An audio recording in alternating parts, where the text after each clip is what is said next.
Hey guys, it's Rae. So today I have for you the small creator tag. When this was kind of really popular about a month and a half ago, I was in the middle of moving and I wasn't filming for like a month, so I couldn't do it, but I kept seeing it on other people's channels and I just thought it was so cool and I was like, oh, I want to do that. So we're now really close to the end of the year and I figured this is a really good time to do this. It's always fun to reflect at the end of the year, right? So I got my cool little sequin notebook here. Looky at this. This is from American Eagle. I don't know if they still have them or not, but I love this. Anyways, I have some answers here and some questions. So first of all, before I even answer any of these questions, this tag was created by Smoky Glow and I will have her video linked down below, so please go check it out. So it's really cool for her to have created this and so many people have been doing it. Okay, so question number one, how many years have you been on YouTube? I have been on YouTube 3 years. As of October the 3rd, 2015 was the original. So we just passed 3 years. I can't even believe that. Honestly, it feels like it's been maybe a year and a half, but it's been 3 years now. So that's crazy. So question number two, what was your very first video about? It was a haul. Is that surprising to anybody? I used to do a lot of hauls and that hasn't really changed that much. If I can haul, I will, basically, is the whole thing. If I can, if I have the money to buy makeup, I will, and you'll see it on this channel. Okay, so question number three, who is your dream collab? Now, I didn't know what she meant by this, whether she meant to collab with another creator or whether she meant like a product collab. So I'm going to answer it both ways. I have done a lot of collabs on my channel over the years. A lot of people have kindly agreed to collab with me and I've met a lot of cool people on YouTube. So I would say a lot of them, but because I've already done it with them, I will say somebody new. If I had my dream, my absolute dream, and this will never happen, it would be JennaMarbles, because we all know JennaMarbles created the word YouTuber, and what a genius word that was, and what genius things she does with beauty videos on her channel. It's incredible. If you haven't seen her 100 layers of practically every makeup product video, you will die laughing. You really will. You won't exist after that video. Secondly, if I could collab with ItsKeerstin, she's my favorite creator of all time. She's one of the people that inspired me to start YouTube. Jaclyn Hill, Braun, and ItsKeerstin. And probably it's no surprise because I love hauling and that's literally all she does, but in such a good way. I honestly wish she would do other stuff, but I know she is not a full-time YouTuber.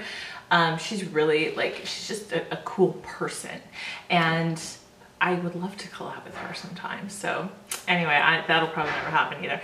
And another one who isn't a beauty person, but just somebody I love and who I think is so cool and funny and interesting is Rae Vargas. She does so many more fashion related videos than beauty related videos, but I just think she's awesome and I will watch anything she puts out practically. So the other way to answer this question is if you could collab with a brand and create a product.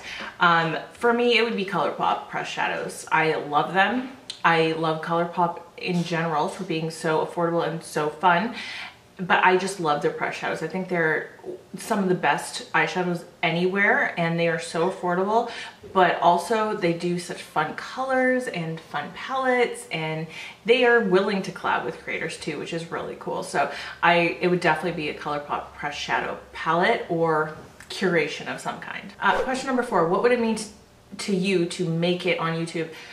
I don't really know what this question means, and maybe that's the point. Maybe you're supposed to interpret it the way you want. A number milestone to me would be 50,000 subscribers. I think that to me is like big enough where people will know you and you can create a pretty large community. I mean, to a lot of people, 1 million would be the number, but 50,000 to me is still so far away. But in such, like, it's such a big number too, but it's, I don't know, it's just a number that would mean something to me. And it's something like number wise would be like being recognized by brands more. That would be making it. So whether that means PR or being reposted on Instagram or a sponsorship, which I have never been sponsored, but I'm not against it per se. It just depends on how it's done and what the product is. Just like being recognized by brands more. Question number 5, what is your end goal on YouTube? This question just knocked me over because I was like, what? There's an end goal? I have no end goal. I just love being here, really is the answer to that one. I have no end goal at all. Whether I keep doing this for the rest of my life, whether I stop at some point, whether I have some marketable success, whether it's just a little niche channel that just has a really cool community of subscribers, I don't know, but I'm just enjoying this process. Question number 6, what is the hardest part about YouTube? The hardest part for me is finding time, because I wish I could do this all the time. This is the only thing I would want to do.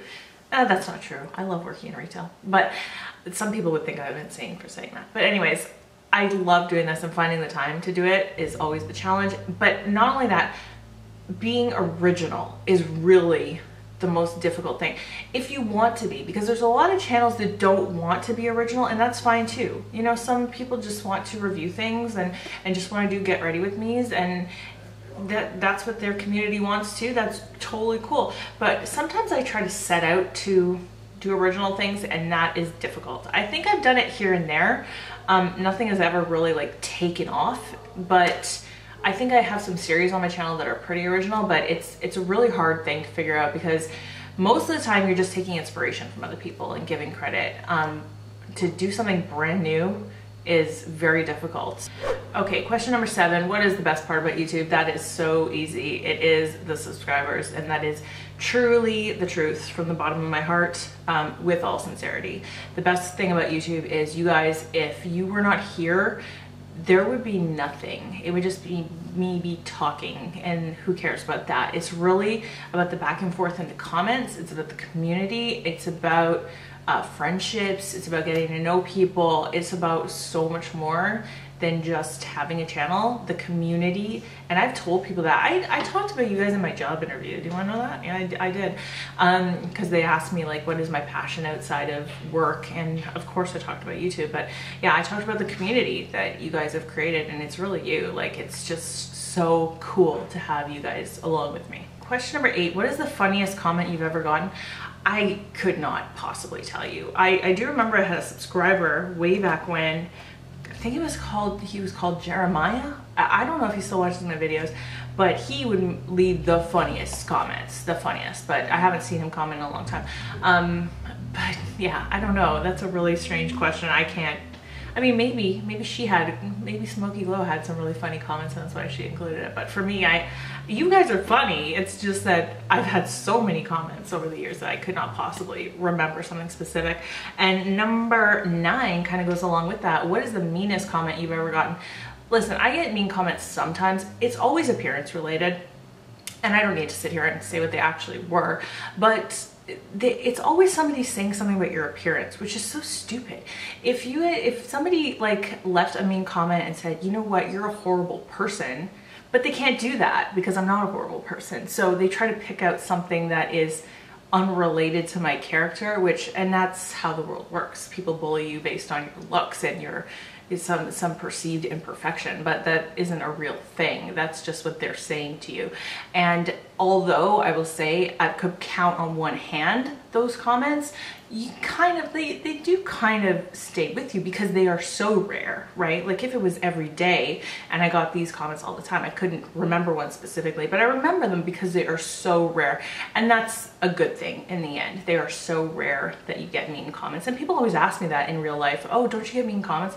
Almost never. Question number 10, what other subject matter could you create a YouTube channel about? I could easily create one about selling like in general in terms of the business world. I've been in sales since I was 15 years old, so that's 20 years now, plus slightly, just plus slightly. Anyways, I could easily create a channel about that. That's what I do too. It's like I coach people on selling in terms of management and retail, so coaching could easily translate into a YouTube channel. Question number 12, what video are you embarrassed by? Not one in particular, just if you look at any video from the first 6 months to a year on my channel, I would slightly cringe. And question number 13, what video are you the most proud of? There are a few, and I actually had to sit down and think about this. I'm very proud of my series on the Every Lip Product I Wore This Month series. Because I think it is pretty original. I don't think a lot of people, I mean, when I started it, I had never seen anybody do it. But also because it's very editing heavy, and to make it visually appealing to you guys takes hours. Sometimes those videos are 3 minutes long, sometimes they're 6, but if it's 6 minutes, I probably edited that for 6 hours. And I enjoy the editing process, so it's not a chore, but I'm very proud of that because it's original and very work heavy to bring that to you guys. Also, the video I did on Kat Von D and the vaccination thing, I'm proud of just because it's the first time I really addressed anything controversial on my channel and made my feelings known and took a real stand on something. Also, the video I did 2 years ago, it was a get ready with me, and I was talking about being bullied in general when I was like a teenager. And the reason I'm proud of that one is because that is where my sign off comes from. It just came organically. I just said, be kind to yourself, especially when you look in the mirror, and I just kept saying that because it's very important. And then if you want to talk about a makeup look, I'm really proud of the butterfly tutorial from 2 Halloweens ago.